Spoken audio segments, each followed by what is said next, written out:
ನಾಲ್ಕನೇ ಕಾರ್ತವೀರ್ಯ ಅವ ಸುಮಾರು 13ನೇ ಶತಮಾನದ ಕೊನೆಯವರೆಗೂ ತನ್ನ ರಾಜ್ಯವನ್ನು ಇಲ್ಲಿ ಆಳಿದ್ದಾನೆ. ಹಾಗಾದ್ರೆ 400 ವರ್ಷ.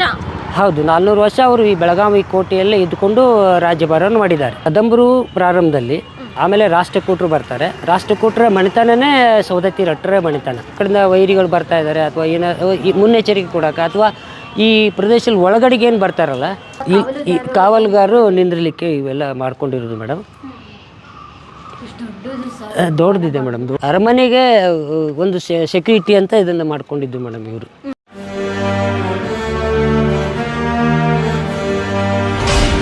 ಗುಡ್ ಮಾರ್ನಿಂಗ್ ಸ್ನೇಹಿತರೆ, ಡಿಜಿಟಲ್ ಮಾಧ್ಯಮಕ್ಕೆ ಎಲ್ರಿಗೂ ಸ್ವಾಗತ. ನಿಮಗೆಲ್ಲ ಗೊತ್ತೇ ಇದೆ, ಬೆಳಗಾವಿಲಿ ಅನೇಕ ರಾಜಮನೆತನಗಳು ಆಳ್ವಿಕೆ ಮಾಡಿದ್ದಾರೆ.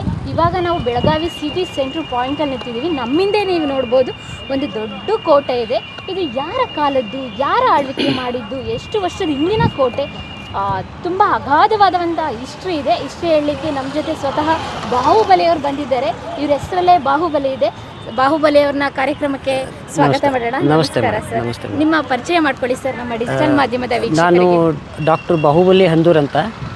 ನಾನು ಜೈನ ಪರಂಪರೆಗೆ ಬೆಳಗಾವಿ ಜಿಲ್ಲೆಯ ಕೊಡುಗೆ ಅನ್ನುವಂಥ ಒಂದು PhD ಪ್ರಬಂಧವನ್ನು ಮಾಡಿದ್ದೀನಿ. ಹಿಸ್ಟ್ರಿ ಆ್ಯಂಡ್ ಆರ್ಕಿಯಾಲಜಿ ಬಗ್ಗೆ ನಾನು ಸುಮಾರು 30 ವರ್ಷ ಸೇವೆಯನ್ನು ಸಲ್ಲಿಸಿದ್ದೀನಿ. ಒಂದು 5 ಪುಸ್ತಕನ ಪ್ರಕಟ ಮಾಡಿದ್ದೇನೆ ಮೇಡಮ್. ಆಮೇಲೆ ಇಡೀ ಬೆಳಗಾಂ ಡಿಸ್ಟಿಕ್ಕು, ಈ ಕಡೆ ಬಿಜಾಪುರ, ಕೊಲ್ಲಾಪುರ, ಆಮೇಲೆ ಧಾರವಾಡ, ಗೋವಾ, ಇಷ್ಟೆಲ್ಲ ಬೌಂಡ್ರೀಸ್ ಎಲ್ಲ ನಾನು ಫೀಲ್ಡ್ ವರ್ಕ್ ಮಾಡಿದ್ದೀನಿ. ಫೀಲ್ಡ್ ವರ್ಕ್ ಆದಮೇಲೆ ಅದನ್ನೆಲ್ಲ ಒಂದು ಕಡೆಗೆ ಶಾಸನಗಳು, ಆಮೇಲೆ ದೇವಾಲಯಗಳ ಬಗ್ಗೆ ನಾನು ರಿಸರ್ಚ್ ಈಗಾದರೂ ಮಾಡ್ತಾಯಿದ್ದೀನಿ ಮೇಡಮ್. ಇವಾಗ ಎಷ್ಟು ಸರ್ ನಿಮ್ಮ ಏಜು? ನನ್ನ ಏಜ್ 57 ಮೇಡಮ್. ಈಗ ನೋಡಿದ್ರೆ 57 ವರ್ಷ ಆದರೂ ಕೂಡ ಸತತವಾಗಿ 30 ವರ್ಷಗಳಿಂದ ಇತಿಹಾಸದ ಬಗ್ಗೆ ಮತ್ತು ಕುರುಹುಗಳ ಬಗ್ಗೆ, ಶಾಸನಗಳ ಬಗ್ಗೆ ಅಧ್ಯಯನ ಮಾಡಿ ಪ್ರಬಂಧ ಮಂಡನೆ ಮಾಡ್ತಾ ಇದ್ದಾರೆ. ಅದ್ರ ಜೊತೆಗೆ ರಿಸರ್ಚ್ ಮಾಡ್ತಾ ಇದ್ದಾರೆ. ಬನ್ನಿ, ಬೆಳಗಾವಿ ಕೋಟೆ ಇತಿಹಾಸನ ಬಾಹುಬಲಿ ಸರ್ ಹೇಳ್ತಾ ಹೋಗ್ತಾರೆ. ಆ್ಯಕ್ಚುಲಿ ಇದು ಯಾರ ಕಾಲದ್ದು? ಇದು ಮೇಡಮ್, ಇದಕ್ಕೆ ಮೂಲವಾಗಿ 2 ಎಂಟ್ರೆನ್ಸ್ ಇದೆ. ಒಂದು ಉತ್ತರದಿಂದ ಈ ಕಡೆ ಇದೆ. ವಾಸ್ತು ಪ್ರಕಾರ ಇದನ್ನು ಕೋಟೆಯನ್ನು ಕಟ್ಟಲಾಗಿದೆ. ಈ ಕೋಟೆ ಪ್ರಾಚೀನ ಕಾಲದಲ್ಲಿ ನಮ್ಮ ಸೌದತ್ತಿ ರಟ್ಟರ ಕಾಲದಿಂದ ಕಟ್ಟಲ್ಪಟ್ಟು, ಸೌದತ್ತಿ ರಟ್ಟರು ಅವರು, ಇದು ಸೌದತ್ತಿ ರಟ್ಟರ 3ನೇ ರಾಜಧಾನಿ. ಮೊದಲನೇ ರಾಜಧಾನಿ ಸೌದತ್ತಿ, 2ನೇ ರಾಜಧಾನಿ ಬೈಲಹೊಂಗಲ, ಈ ಥರ ಸೊಗಲ್ ಅಂತಿದೆ, ಆ ಸೊಗಲ. ಆಮೇಲೆ 3ನೇ ರಾಜಧಾನಿ ಬೆಳಗಾವಿ. ಆವಾಗ ಇಲ್ಲಿ ಅವ್ರ ಎಂಟ್ರೆನ್ಸ್ ಆದಮೇಲೆ ಸಾದಾ ಒಂದು ಮಣ್ಣಿನ ಕೋಟೆಯನ್ನು ಕಟ್ಟಿಕೊಂಡು ಅವರು ಇಲ್ಲಿ ತಮ್ಮ ಅರಮನೆಯನ್ನು ಕಟ್ಟಿಕೊಂಡು ಆಳ್ವಿಕೆಯನ್ನು ನಡೆಸಿದರು. ಸುಮಾರು 9ನೇ ಶತಮಾನದಿಂದ 13ನೇ ಶತಮಾನದ ಕೊನೆಯವರೆಗೂ ಈ ಕೋಟೆ ಭದ್ರವಾಗಿ ಉಳಿದಿದೆ. ನಂತರ ಲಾಸ್ಟ್ ಕೊನೆಯ ಅರಸು 4ನೇ ಕಾರ್ತವೀರ್ಯ ಸುಮಾರು 1203ರಲ್ಲಿ ನಂತರ ಅವೇನಾಯ್ತಂದರೆ ಅವನಿಗೆ ಲಾಸ್ಟ್ ಕೊನೆ ಗಳಿಗೆಯಲ್ಲಿ ಒಂದು ಯುದ್ಧ ಆಯಿತು ಇಲ್ಲಿ ಈ ಪ್ರದೇಶದಲ್ಲಿ. ಯುದ್ಧ ಆದ ನಂತರ ಅವನನ್ನು ಸಂಹಾರ ಮಾಡ್ತಾರೆ. ಆ ಸಂಹಾರ ಆದ ನಂತರ ಇಲ್ಲಿ ರಾಮತೀರ್ಥ ಅಂತ ಒಂದಿದೆ. ರಾಮತೀರ್ಥ ಅಂತ ದೇವಸ್ಥಾನ ಇದೆ. ಆ ರಾಮತೀರ್ಥ ದೇವಸ್ಥಾನ ಹತ್ತಿರ ಒಂದು ಮೂರ್ತಿಯನ್ನು ಮಾಡಿಟ್ಟಿದ್ದಾರೆ. ಒಂದು ರೂಮ್ ಇಷ್ಟೇ ಇದೆ ಅಲ್ಲಿ. ಅದರ ಹೆಸರೇನು? ಕಾರ್ತವೀರ್ಯ ಅಂತ, 4ನೇ ಕಾರ್ತವೀರ್ಯ. ಅವ ಸುಮಾರು 13ನೇ ಶತಮಾನದ ಕೊನೆಯವರೆಗೂ ತನ್ನ ರಾಜ್ಯವನ್ನು ಇಲ್ಲಿ ಆಳಿದ್ದಾನೆ. ಹಾಗಾದ್ರೆ 400 ವರ್ಷ. ಹೌದು, 400 ವರ್ಷ ಅವರು ಈ ಬೆಳಗಾವಿ ಕೋಟೆಯಲ್ಲೇ ಇದ್ದುಕೊಂಡು ರಾಜ್ಯಭಾರವನ್ನು ಮಾಡಿದ್ದಾರೆ. ಆಮೇಲೆ ಒಳಗಡೆಗೆ ಬಸದಿಗಳನ್ನು ಕಟ್ಟಿದ್ದಾರೆ, ಬೇರೆ ಬೇರೆ ಶೈವ ದೇವಾಲಯಗಳನ್ನು ಕಟ್ಟಿದ್ದಾರೆ. ಆಮೇಲೆ ಇದು ಅತ್ಯಂತ ವಿಸ್ತಾರವಾದಂಥ ಒಂದು ಕೋಟೆ. ಇಡೀ ನಮ್ಮ ಬೆಳಗಾವಿ ಜಿಲ್ಲೆಯಲ್ಲಿ ಇಷ್ಟೊಂದು ದೊಡ್ಡ ಕೋಟೆ, ರಾಮದುರ್ಗ ಕೋಟೆ ಬಿಟ್ಟರೆ ಇದು ಬೆಳಗಾವಿ ಕೋಟೆ ಅತ್ಯಂತ ವಿಸ್ತಾರವಾದಂಥ ಒಂದು ದೊಡ್ಡ ಕೋಟೆ. ಆಮೇಲೆ ಈ ಕೋಟೆಗೆ ಹೊಂದಿಕೊಂಡು ಕಂದಕವನ್ನು ಮಾಡಿದ್ದಾರೆ. ಕಂದಕ ಇದೆ, ಇದು ಕಂದಕ ಅಂತ ಕರೀತಾರೆ ಅದಕ್ಕೆ. ಕೋಟೆ ರಕ್ಷಣೆಗೆ ಅಂದರೆ ಕೋಟೆಯಲ್ಲಿದ್ದಂಥ ಜನರು ಏನಿರ್ತಾರಲ್ಲ ಅವ್ರ ರಕ್ಷಣೆಗೋಸ್ಕರ, ಅಂದರೆ ವೈರಿಗಳು ಯಾರೂ ಇಲ್ಲಿಂದ ಎಂಟ್ರೆನ್ಸ್ ಆಗಬಾರ್ದು ಅಂತ ಇದರಲ್ಲಿ ನೀರನ್ನು ತುಂಬಿಸಿಬಿಟ್ಟು ಅದರಲ್ಲಿ ಮೊಸಳೆಗಳನ್ನು ಬಿಡ್ತಾಯಿದ್ರು. ಆಮೇಲೆ ಈ ಕೋಟೆ ಎಂಟ್ರೆನ್ಸ್ಗೆ ಇದೆಯಲ್ಲ, ಅಲ್ಲಿ ಅವರು ತಮ್ಮ ಬಾಗಲವನ್ನು ಹಾಕ್ಕೊಂಡು ಬಿಡ್ತಾಯಿದ್ರು. ಎಲ್ಲರೂ ರಾತ್ರಿ ಎಂಟ್ರ್ ಆದಮೇಲೆ ತಮ್ಮ ಬಾಗಲವನ್ನು ಹಾಕ್ಕೊಂಡು ಒಳಗೆ ಭದ್ರವಾಗಿ ಅಂದರೆ ಜೀವನವನ್ನು ನಡೆಸ್ತಾಯಿದ್ರು. ಇದು ಮುಖ್ಯ ದ್ವಾರ. ಆಮೇಲೆ ಪಶ್ಚಿಮಕ್ಕೊಂದು ದ್ವಾರ ಇದೆ, ಪಶ್ಚಿಮ ದ್ವಾರ, ಮತ್ತು ಇದು ಮುಖ್ಯ ದ್ವಾರ. ಕರ್ನಾಟಕ ಅಂದರೆ ಈಗ ನಿಮ್ಮ ಖಾನಾಪುರ ತಾಲೂಕು ಇದೆಯಲ್ಲ, ಖಾನಾಪುರ ತಾಲೂಕಿನ ಹಲಸಿ ಗ್ರಾಮ ಏನಿದೆ, ಹಲಸಿ ಗ್ರಾಮ ಇದು ನಮ್ಮ ಕದಂಬರ 2ನೇ ರಾಜಧಾನಿ. ಆದರೆ ಅದ್ರ ಬಗ್ಗೆ ಇನ್ನೂ ರಿಸರ್ಚ್ ನಡೀತಾ ಇದೆ. ನಿಜವಾಗಿ ಹೇಳ್ಬೇಕಂದ್ರೆ ಆ್ಯಕ್ಚುಲಿ ಅದು ಹಲಸಿನೇ ಕದಂಬರ ಮೂಲ ರಾಜಧಾನಿ. ಈಗೆಲ್ಲ ಬನವಾಸಿ ಅಂತ ಹೇಳ್ತಾರೆ ಮತ್ತು ಬೇರೆ, ಆದರೂ ಕೂಡ ಇನ್ನೂ ರಿಸರ್ಚ್ ಮಾಡಿದರೆ ಅದು ನನ್ನ ಸಂಶೋಧನೆ ಮಟ್ಟದಲ್ಲಿ ಹಲಸಿ ಅಂತ ಏನಿದೆಯಲ್ಲ, ಹಲಸಿ ಕದಂಬರ ಒಂದು ಮೊದಲೇ ರಾಜಧಾನಿ ಅಂತ ನಾನು ಅಭಿಪ್ರಾಯ ಪಟ್ಟಿದ್ದೀನಿ, ಅದ್ರ ಬಗ್ಗೆ ಇನ್ನೂ ರಿಸರ್ಚ್ ನಡೆಸ್ತಾ ಇದ್ದೀನಿ. ಓಕೆ, ಈ ರಟ್ರು ಕದಂಬರು, ಚಾಲುಕ್ಯರು ಇವರ ಹೋಲಿಸ್ಕೊಂಡ್ರೆ ಇವರ ಮಧ್ಯದಲ್ಲಿ ಯಾವಾಗ ಬರ್ತಾರೆ? ಇವ್ರು ಆದ್ಮೇಲೆ ಬರ್ತಾರ, ಮುಂಚೆ ಬರ್ತಾರ, ನಂತರ ಬರ್ತಾರ? ಅಲ್ಲ, ಕದಂಬರು ಪ್ರಾರಂಭದಲ್ಲಿ, ಆಮೇಲೆ ರಾಷ್ಟ್ರಕೂಟರು ಬರ್ತಾರೆ. ರಾಷ್ಟ್ರಕೂಟರ ಮಣಿತನನೇ ಸೌದತ್ತಿ ರಟ್ಟರ ಮಣಿತನ. ರಾಷ್ಟ್ರಕೂಟರ ಕೊನೆಯ ಮನೆತನಕ್ಕೆ ರಟ್ರು ಅಂತ ಹೇಳ್ತಾರೆ. ಇವರು ಸುಮಾರು 5ನೇ ಶತಮಾನದಿಂದ 12ನೇ ಶತಮಾನದ ಅಂತ್ಯದವರೆಗೂ ಇವರು ಆಳ್ವಿಕೆಯನ್ನು ನಡೆಸಿದ್ದಾರೆ ಬೆಳಗಾಂ ಜಿಲ್ಲೆಯಲ್ಲಿ. ಹಾಗಾದ್ರೆ 600ಕ್ಕಿಂತ ಹೆಚ್ಚು ವರ್ಷಗಳು ಇವರಲ್ಲಿ ಆಳ್ವಿಕೆಯನ್ನು ನಡೆಸಿದ್ದಾರೆ. ಇಲ್ಲಿ ನಂತರ ಸುಮಾರು 9-10ನೇ ಶತಮಾನಕ್ಕೆ ಅವರು ಇಲ್ಲಿ ಬೆಳಗಾವಿಯಿಂದ ಒಂದು ರಾಜಧಾನಿಯನ್ನು ಮಾಡಿಕೊಂಡು ಈ ಕಡೆ ಬರ್ತಾರೆ. ಆ ಕಡೆನೂ ಆಳ್ವಿಕೆ ನಡೆಸ್ತಾರೆ. ಆ ಕಡೆ ಅವರ ಅಣ್ಣ ತಮ್ಮರು ಆ ಕಡೆ ಆಳ್ವಿಕೆ ನಡೆಸ್ತಾರೆ. ಆಮೇಲೆ ನೇಸರ್ಗಿ ಅಂತಿದೆ, ಇಲ್ಲಿ ನೇಸರ್ಗಿಯಲ್ಲಿ ಇವರ ಒಂದು ಮನೆತನ ಮತ್ತು ಅಲ್ಲಿ ಒಂದು ರಾಜಧಾನಿಯನ್ನು ಕಟ್ಕೋತಾರೆ. ಅಲ್ಲಿ ಮಲ್ಲಿಕಾರ್ಜುನ ಎನ್ನುವಂಥ ಒಬ್ಬ ಅರಸು 4ನೇ ಕಾರ್ತಿವೀರ್ಯನ ತಮ್ಮ ಅಲ್ಲಿ ಆಳ್ವಿಕೆಯನ್ನು ನಡೆಸ್ತಾನೆ. ಅಲ್ಲಿ ವೀರಭದ್ರೇಶ್ವರ ದೇವಸ್ಥಾನ ಇದೆ, ಅದು ಹೊಳಿ ದೇವಾಲಯಗಳನ್ನು ಕಟ್ಟಿದ್ದಾರೆ. ಈ ಪ್ರದೇಶ ಏನಿದೆಯಲ್ಲ, ಈ ಪ್ರದೇಶ ಕ್ರಿಸ್ತ ಪೂರ್ವದಿಂದಲೂ ಅಸ್ತಿತ್ವದಲ್ಲಿರುವಂಥ ಒಂದು ಬೆಳಗಾವಿ ನಗರ. ಈಗ ನಾವು ಈಗೇನು ಇದನ್ನು ಕೋಟೆಯನ್ನು ಹೇಳ್ತಾ ಇದ್ದೇವಲ್ಲ, ಈ ಕೋಟೆ ಕ್ರಿಸ್ತ ಪೂರ್ವದಲ್ಲಿ ಹಳೆ ಬೆಳಗಾವಿ ಅಂತ ಒಂದು ಊರಿದೆ. ಹಳೆ ಬೆಳಗಾವಿ ಅಂತ ಕರಿತೀವಿ ನಾವು ಬೆಳಗಾವಿಯನ್ನು. ಆ ಪ್ರದೇಶದಲ್ಲಿ ಇದೆಲ್ಲ ಸ್ಥಾಪಿತ ಆಗಿತ್ತು. ಆಮೇಲೆ ಈ ಕಡೆ ಶಿಫ್ಟ್ ಆಗಿದೆ. ಸರ್, ಇದು ಸ್ಟ್ರಕ್ಚರ್ ನೋಡಿದರೆ ನಮ್ಮ ಹಿಂದೂ ರಾಜರು ಕಟ್ಟಿದಂಥಕ್ಕಿಂತ ಡಿಫ್ರೆಂಟ್ ಆಗಿದೆ. ಯಾವ ರೀತಿ ಸ್ಟ್ರಕ್ಚರ್ ಸರ್? ಇಲ್ಲ, ಇದು ಕಮಾನ್ಗಳನ್ನು ಬಳಸುವಂಥ ಪದ್ಧತಿ ನಮ್ಮಲ್ಲಿ ಇತ್ತು. ಬರೀ ಮುಸ್ಲಿಂ ಇದರಲ್ಲಿ ಏನು ಇರಲಿಲ್ಲ ಕಮಾನ್ಗಳು. ಆಮೇಲೆ ಮುಸ್ಲಿಂ ಪೀರಿಯಡ್ದಲ್ಲಿ ಸ್ವಲ್ಪ ಅಲ್ಟ್ರೇಷನ್ಸ್ ಮಾಡ್ಕೊಂಡಿದ್ದಾರೆ, ಕೆಲವೊಂದು ಪರಿವರ್ತನೆಗಳನ್ನು ಮಾಡ್ಕೊಂಡಿದ್ದಾರೆ. ತಮಗೆ ಯಾವ ರೀತಿ ಬೇಕೋ ಆ ರೀತಿ ಮಾಡಿಫೈ ಮಾಡ್ಕೊಂಡಿದ್ದಾರೆ ಕಮಾನ್ಗಳನ್ನು. ಇವೆಲ್ಲ ಮೊದಲು ಹಳೆಯ ಕಮಾನ್ಗಳು ಸ್ಟಾರ್ಟಿಂಗಿಂದ ಇದ್ದವು.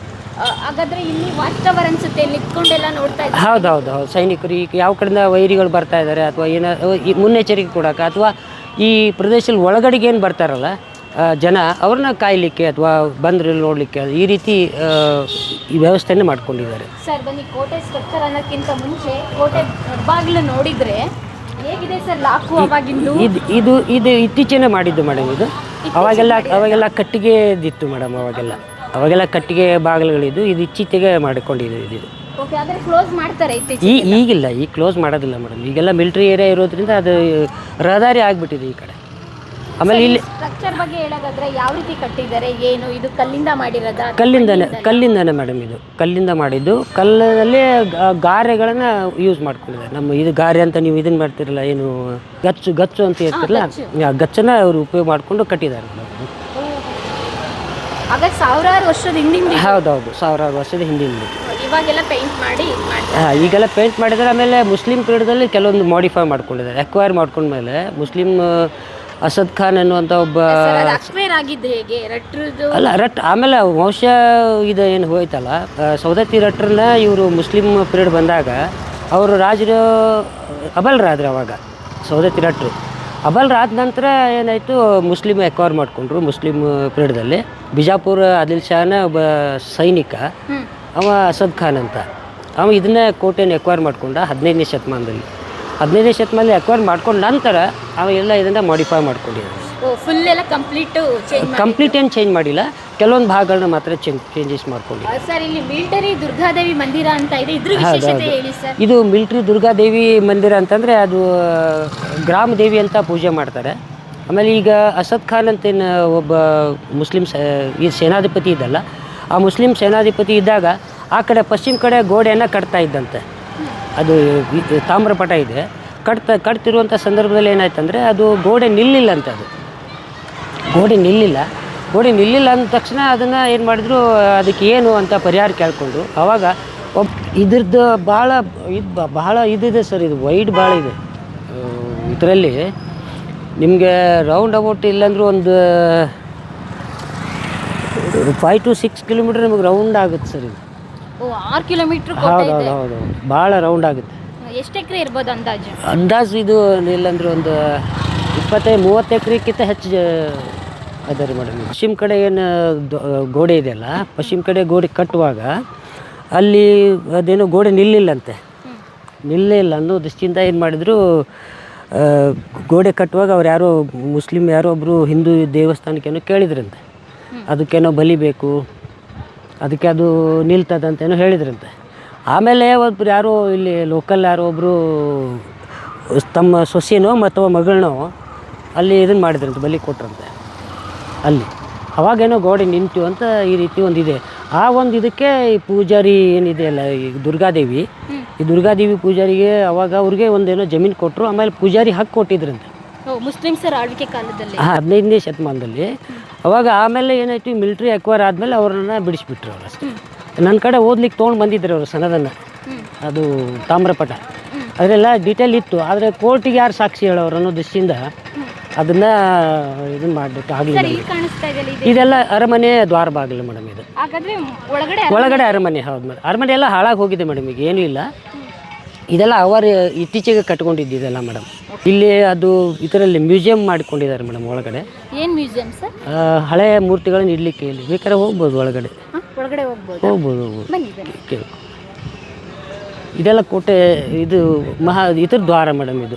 ಸರ್ ನನಗೆ ಸ್ವಲ್ಪ ಇದ್ರ ಸ್ಟ್ರಕ್ಚರ್ ಬಗ್ಗೆ ಯಾವ ರೀತಿ ಇದೆ ಅದ್ರ ಬಗ್ಗೆ ಎಲ್ಲ ಸ್ವಲ್ಪ ಎಕ್ಸ್ಪ್ಲೇನ್ ಮಾಡಿ. ಸರಳವಾದಂಥ ವಾಸ್ತುಶಿಲ್ಪ ಇದೆ. ಈ ಸರಳವಾದ ವಾಸ್ತುಶಿಲ್ಪದಲ್ಲಿ ದೇವಾಲಯಗಳಿಗೆ ವಾಸ್ತುಶಿಲ್ಪ ಸಂಬಂಧಪಡ್ತದೆ. ದೇವಾಲಯಗಳಿಗೆ ಇದು ಕೋಟೆ ಕಟ್ಟುವಂಥ ಈ ಸಂದರ್ಭದಲ್ಲಿ ಇವರು ತಮ್ಮ ಗೋಡೆಗಳನ್ನ ಹಿಂಗೆ ಕಟ್ಟಿಕೊಂಡು ಕಮಾನು ಅಥವಾ ಮೇಲೆ ಅವಕ್ಕೆಲ್ಲ ಇದನ್ನು ಇರಲಿಕ್ಕೆ, ಧ್ವಜಗಳನ್ನು ಇಡಲಿಕ್ಕೆ ಮೇಡಮ್ ಅವರೆಲ್ಲ ಕಟ್ಕೊಂಡಿದ್ದಾರೆ. ಆಮೇಲೆ ಇದು ಮುಖ್ಯ ದ್ವಾರ ಮತ್ತು ಉಪದ್ವಾರಗಳನ್ನು ಮಾಡ್ಕೊಂಡ್ರೆ ಎಲ್ಲ ಮುಚ್ಚಿ ಹೋಗಿದೆ ಮೇಡಮ್ ಈಗೆಲ್ಲ. ಉಪದ್ವಾರ ಅಂತಂದರೆ ಈ ಮೇನ್ ಡೋರ್ ಕ್ಲೋಸ್ ಮಾಡಿದ್ದೆ, ಯಾರಾದರೂ ಅಕಸ್ಮಾತ್ ಒಳಗಡೆ ಲೇಟಾಗಿ ಬಂದರೆ ಅವರಿಗೆ ಒಂದು ಚಿಕ್ಕದಾದ ದ್ವಾರಗಳನ್ನು ಮಾಡ್ಕೊಂಡು ಅದರಲ್ಲಿ ಅಂದರೆ ಅದು ಈ ಒಳಗಿನ ಜನ ಇದ್ದರೆ ಮಾತ್ರ, ಹೊರಗಿನ ಜನರಿಗೆ ಯಾರಿಗೆ ಅವಕಾಶ ಇರಲಿಲ್ಲ. ಆ ರೀತಿ ಕೆಲವೊಂದು ಗುಹಾತ್ಮಕ ದ್ವಾರಗಳನ್ನು ಮಾಡ್ಕೊಂಡಿದ್ದು ಇದಾವೆ ಮೇಡಮ್ ಇಲ್ಲಿ. ಇದೆಲ್ಲ ಸ್ಟ್ರಕ್ಚರ್ ಎಲ್ಲ ನೋಡಿದ್ರೆ ಮುಸ್ಲಿಂ ಕಾಲದಲ್ಲಿ ಕಟ್ಟಿದ್ದಂತ ಅನಿಸುತ್ತೆ ಮೇಡಮ್. ಈ ಕಾವಲುಗಾರರು ನಿಂದಿರಲಿಕ್ಕೆ ಇವೆಲ್ಲ ಮಾಡ್ಕೊಂಡಿರೋದು ಮೇಡಮ್. ದೊಡ್ಡದಿದೆ ಮೇಡಮ್, ದೊಡ್ಡದಿದೆ. ಆಮೇಲೆ ಇಲ್ಲೆಲ್ಲ ಈಗ ಅವರು ಇತರವರು ನಮ್ಮ ಹತ್ಬೋದಲ್ಲ ಮೇಡಮ್, ಹೋಗ್ಬೋದು. ಇಲ್ಲ ಲಾಕಿಲ್ಲ, ಹೋಗಿ ನಡಿ ನಿಧಾನ ಮೇಡಮ್, ಮೇಲೆ ಹಾಕಿದ್ದೀವಿ. ಹಾಗಾದ್ರೆ ಇಲ್ಲಿ ವಾಚ್ ಟವರ್ ಥರ? ವಾಚ್ ಟವರ್ ಥರ ಇದು ಅರಮನೆಗೆ ಒಂದು ಸೆಕ್ಯೂರಿಟಿ ಅಂತ ಇದನ್ನು ಮಾಡ್ಕೊಂಡಿದ್ದು ಮೇಡಮ್ ಇವರು. ಸರ್ ಇಲ್ಲ ಮ್ಯೂಸಿಯಂ ಇದೆಯಂತಲ್ಲ ಇಲ್ಲಿ ಹೊರಗಡೆ ಇದೆ ಮ್ಯೂಸಿಯಂ ಹಿಡಿದು. ಇದು DC ಹಿಸ್ಟ್ರಿ ಆ್ಯಂಡ್ ಆರ್ಕಿಯಾಲಜಿ ಡಿಪಾರ್ಟ್ಮೆಂಟ್ನವರು ಮತ್ತು DC ಅವರು ಸಂಯುಕ್ತ ಆಶ್ರಯದಲ್ಲಿ ಇದನ್ನು ಮಾಡಿದ್ರು ಮೇಡಮ್. ಮ್ಯೂಸಿಯಂ ಆಗಿ ಪರಿವರ್ತನೆ ಮಾಡ್ಕೊಂಡಿದ್ದಾರೆ. ಇದು ಹಳೆ ಇನ್ಸ್ಪೆಕ್ಷನ್ ಬಂಗ್ಲೋ ಮೇಡಮ್. ಇದು ಬ್ರಿಟಿಷರ ಕಾಲಕ್ಕೆ ಇರುವಂಥ ಒಂದು ಬಂಗ್ಲೋ. ಅವರ ಒಂದು ಇಲ್ಲಿ ಏನಂತಂದರೆ ಅವರ ಕಚೇರಿಗಳನ್ನು ನಿರ್ವಹಿಸ್ತಾಯಿದ್ರು ಮೇಡಮ್. ಅವರು ಬ್ರಿಟಿಷರ ಕಾಲಕ್ಕೇನು ಆಫೀಷಿಯಲಿ ಏನು ಡಾಕ್ಯುಮೆಂಟ್ಸು, ಆಮೇಲೆ ಅವ್ರದ್ದು ಇದ್ದಂಗೆ ಮೇಡಮ್, ಇದು ಕ್ವಾರ್ಟರ್ಸ್ ಇದ್ದಂಗೆ ಇಷ್ಟೇ. ಇದು ಇರ್ಲಿಕ್ಕೆ ಕಚೇರಿ ಇದ್ದಂಗೆ ಮೇಡಮ್ ಇದು. ಹಂಗಾದ್ರೆ ಇದೆಲ್ಲ ಬ್ರಿಟಿಷ್ ಕಟ್ಕೊಂಡಿದ್ದು? ಹೌದು ಮೇಡಮ್, ಇದೆಲ್ಲ ಹಳೆ ಕಾಲದ ಬ್ರಿಟಿಷ್ ಕಾಲದ ಮೇಡಮ್. ಇದು ಇಲ್ಲೆಲ್ಲ ಇರೋದು ಒಳಗಡೆ ಇರುವಂಥ ಮನೆಗಳೆಲ್ಲ ಅವಾಗಿನ ಕಾಲದ್ದು ಮೇಡಮ್. ಇದು ಹಳೆ ತೀರ್ಥಂಕರ ಮೇಡಮ್. ಇದು ಇದರಲ್ಲಿ ಸಿಕ್ಕಿರೋದು ಮೇಡಮ್, ಇದು ಬೆಳವಡಿಯಲ್ಲಿ ಸಿಕ್ಕಿರೋದು. ಇದು ಕ್ರಿಸ್ತಶಕ 9ನೇ ಶತಮಾನದ ಮೂರ್ತಿ, ತೀರ್ಥಂಕರ ಮೂರ್ತಿ ಮೇಡಮ್. ಇದು ಜೈನ್ ತೀರ್ಥಂಕರ ಮೂರ್ತಿ. ಅಲ್ಲಿ ನಮ್ಮ ಇದಿದೆ ನೋಡ್ರಿ, ಬೆಳವಡಿ ಮಲ್ಲಮ್ಮನ ದೇವಸ್ಥಾನ ಇದೆಯಲ್ಲ, ಆ ಮಲ್ಲಮ್ಮ ಆ್ಯಕ್ಚುಲಿ ಸವದತ್ತಿ ರಟ್ಟರ ಸಂಬಂಧಿಕಳು, ಸವದತ್ತಿ ರಟ್ಟರ ಮನೆತನ ಸಂಬಂಧಿಕಳು. ಆವಾಗ ಅಲ್ಲಿ ಆ ರಾಜ ತನ್ನ ಮಗಳಿಗೋಸ್ಕರ ಅಲ್ಲಿ ಒಂದು ಜಿನಾಲಯವನ್ನು ಕಟ್ಟಿಸಿ ಒಂದು ಮೂರ್ತಿನ ಸ್ಥಾಪನೆ ಮಾಡಿದ್ದ ಮೇಡಮ್. ಈಗ ಚಚಡಿನಲ್ಲಿ ಇದರಲ್ಲಿ ಬೆಳವಡಿನಲ್ಲಿ ಯಾವುದೇ ಜೈನ ಮಂದಿರಗಳಿಲ್ಲ.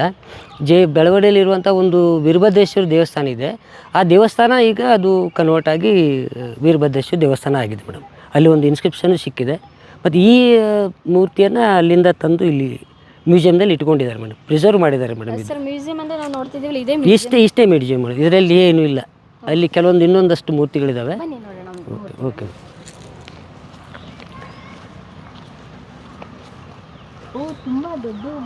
ದೊಡ್ಡ ಬಂಗ್ಲೆ ಇದೆ ಮೇಡಮ್, ಬಂಗ್ಲೆ ಇದೆ. ಇವಾಗ ಇಲ್ಲಿ ಯಾರೋ ವಾಸ ಇದ್ದಾರೆ ಅನಿಸ್ತಾ ಇದೆ, ಅದು ನೋಡ್ಬೇಕು ಮೇಡಮ್. ಪ್ರಿಯ ವೀಕ್ಷಕರೇ, ನಮ್ಮ ಕರುನಾಡಿನ ಸಾಹಿತ್ಯ, ಸಂಸ್ಕೃತಿ, ವಿಶೇಷ ವ್ಯಕ್ತಿಗಳ ಸಂದರ್ಶನವನ್ನು ತಪ್ಪದೇ ವೀಕ್ಷಿಸಿ. ನಮ್ಮ ಚಾನಲ್ ಅನ್ನು ಸಬ್ಸ್ಕ್ರೈಬ್ ಮಾಡಿ, ಬೆಲ್ ಐಕನ್ನ ಕ್ಲಿಕ್ ಮಾಡಿ, ನಿಮ್ಮ ಅಭಿಪ್ರಾಯವನ್ನು ತಪ್ಪದೇ ತಿಳಿಸಿ. ಡಿಜಿಟಲ್ ಮಾಧ್ಯಮ ಎಲ್ಲಾ ಸಾಮಾಜಿಕ ಜಾಲತಾಣದಲ್ಲೂ ಲಭ್ಯವಿದೆ. ಸ್ವತಂತ್ರ ಪತ್ರಿಕೋದ್ಯಮವನ್ನು ಬೆಂಬಲಿಸಿ. ಧನ್ಯವಾದಗಳು.